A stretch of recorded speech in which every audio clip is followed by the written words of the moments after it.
श्री स्वामी समर्थ सर्वांना. तर ह्या आहेत माझ्याकडे 2 पुस्तकं, श्री स्वामी चरित्र सारामृत आणि हे आहे श्री स्वामी चरित्र सारामृत जे आहे दिंडोरी प्रणीतचं, आणि हे जे आहे ते विष्णू बळवंत थोरात यांचं आहे. याच्यात फक्त कथासार जास्त आहे, बाकी काही नाही आहे. तेच ह्याच्यामध्ये आपण छोटं छोटं करून ह्याच्यामध्ये केलेलं आहे. तर याच्यामध्ये बघा अध्याय खूप छोटे आहेत. हा आहे पहिला अध्याय, तर हा इथेच संपतोय.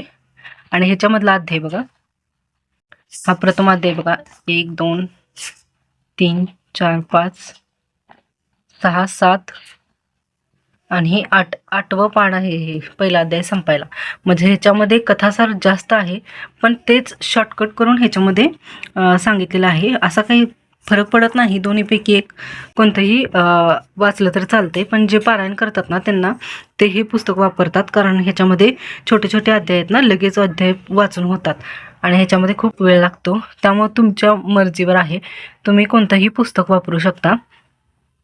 जास्ती करून दिंडोरी प्रणीत हे पुस्तक जास्त वापरतात. हे श्री स्वामी समर्थ सेवा व आध्यात्मिक विकास मार्ग दिंडोरी प्रणीत असं आहे या पुस्तकाचं नाव.